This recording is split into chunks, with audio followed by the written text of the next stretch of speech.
बाबा रामदेव जी, भारत के संविधान और कानून में आपकी जो श्रद्धा है वह प्रणाम योग्य है। सच में अगर कहीं आपकी श्रद्धा भारत के संविधान और कानून में ना होती तो भारत का हाल क्या होता। हजारों लोगों के सिर आप काट चुके होते, वह भी केवल इस बात के लिए कि मन में भावना क्या है वह नहीं, जबान पर शब्द कौन से होने चाहिए। फर्क क्या है जब एक आईएसआईएस हजारों लोगों के सिर काट रही है और आपके मन में सिर काट देने की इच्छा है। पिछले कुछ दिनों में देश में जैसे बयान आ रहे हैं और जैसा माहौल है वह निश्चित रूप से चिंता का विषय है। कुछ साथी अक्सर कहते रहते हैं कि कहां माहौल बिगड़ा है।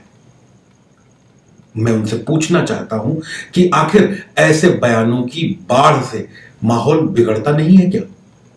हिंदुस्तान के इतिहास में इससे पहले कब इतने ढेर सारे बयान आए? अगर कोई भारत माता की जय हो नहीं कहता है तो उसे पाकिस्तान भेज देना चाहिए। ऐसे बयान जिसको लेकर के चारों तरफ बड़ा तूफान मचा, क्योंकि हम सबको अपनी भारत मां से प्यार है।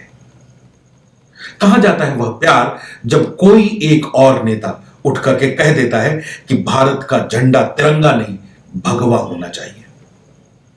यानी हमारा सारा प्यार केवल भारत माता की जय कहने तक सीमित रह जाता है और झंडे तक की बात तक जाते जाते वह प्यार कहीं खो जाता है क्या? पिछले दिनों में बड़ी जोर शोर से एक बात चली और वह है हिंदू राष्ट्रवाद की। ध्यान दीजिएगा, राष्ट्रवाद नहीं, हिंदू राष्ट्रवाद। यानी अगर भारत में रहना होगा तो आपको उन तथाकथित परिभाषित नियमों के तहत रहना होगा जिसको एक संस्था हिंदू राष्ट्रवाद का नाम दे रही है और वह उसकी मांग कर भी रही है। मैंने इससे पहले ऐसे ही धर्म से जुड़े हुए एक राष्ट्रवाद का हश्र देखा है और वह हश्र हुआ है सीरिया में। कौन सी संस्था इस्लामिक या कोई अन्य राष्ट्रवाद लाना चाहती है, हम सब इससे परिचित हैं। तो यह जान लीजिए, राष्ट्रवाद राष्ट्रवाद होता है और धर्म धर्म होता है। जब कभी भी हम धर्म और राष्ट्रवाद को मिलाना चाहेंगे तो परिस्थितियां बहुत सुखद नहीं होंगी।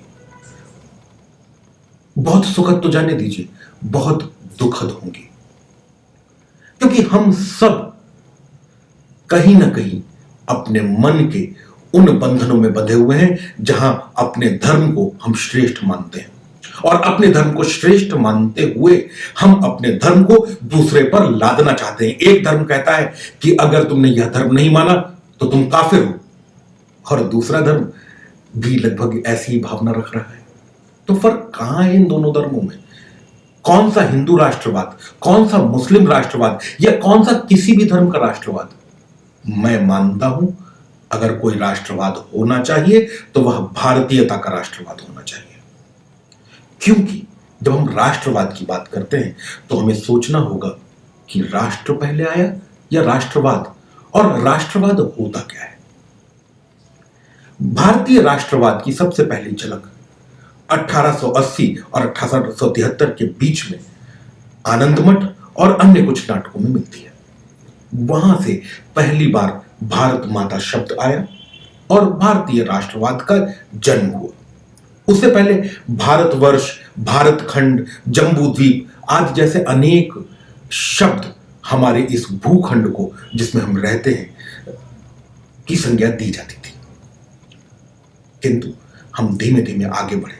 निश्चित रूप से एक राष्ट्र को बनाने के लिए राष्ट्रवाद की आवश्यकता होती है, जैसा कि सन 1911 में चीन में हुआ, जबकि एक बड़े चीन में एक संप्रभु सत्ता के बजाय बहुत सारे छोटे छोटे सत्ता केंद्र हो गए और फिर आवश्यकता हुई चीन जैसे बड़े राष्ट्र को एक सुई में पिरोने की। राष्ट्रवाद आवश्यकता। राष्ट्रवाद एक ग्लू है, एक चुंबक है जो एक दूसरे को जोड़ता है और राष्ट्र का निर्माण करता है। किंतु ध्यान रखिए, राष्ट्रवाद से जन्मा हुआ राष्ट्र आगे चलकर राष्ट्र से बड़ा हो जाता है और अगर आप फिर से उसको रिडिफाइन करेंगे, आप फिर से उसको नई संज्ञा के तहत परिभाषित करने की कोशिश करेंगे, तो राष्ट्र बिखराव की तरफ जाएगा, ना कि जुड़ाव की तरफ। कई बार मुझे यह भी सुनना पड़ता है कि अरे आप किस तरह की बात कर रहे हैं, ऐसा हुआ तो नहीं है ना, राष्ट्र बिखरा तो नहीं है ना। तो माफ कीजिए, मुझे यह तर्क बहुत बचकाना लगता है। क्या मैं इंतजार करूं तब तक का, जब तक कि राष्ट्र बिखर न जाए, जब तक कि राष्ट्र सीरिया न बन जाए, जब तक कि राष्ट्र अफगानिस्तान न बन जाए, या वैसा ही कोई और देश न बन जाए। जिस जिस राष्ट्र ने धार्मिक राष्ट्रवाद की बात करी है, वह इतिहास में कभी कहीं नहीं पहुंचा है। इसलिए हाथ जोड़कर विनती है कि कृपया अगर राष्ट्रवाद की बात करते हैं तो हिंदुस्तानी राष्ट्रवाद की बात करिए, भारतीय राष्ट्रवाद की बात करिए। हिंदू राष्ट्रवाद की बात करने से राष्ट्र का कोई फायदा नहीं है। एक तर्क यह भी आ सकता है, क्या हिंदू राष्ट्रवाद से लोगों का भला नहीं होगा? निश्चित रूप से हिंदू राष्ट्रवाद से कुछ लोगों का भला अवश्य होगा, किंतु सभी भारतीयों का भला जिसमें हो, हमें वह काम करना है, ना कि एक धर्म का भला जिसमें हो वह काम करना है। बस इसी प्रार्थना, इसी विनती के साथ मैं अपनी बात समाप्त करूंगा और कहूंगा, ये मजहब कोई ले ले और उसकी जगह दे दे, तहजीब सलीके की इंसान करीने के।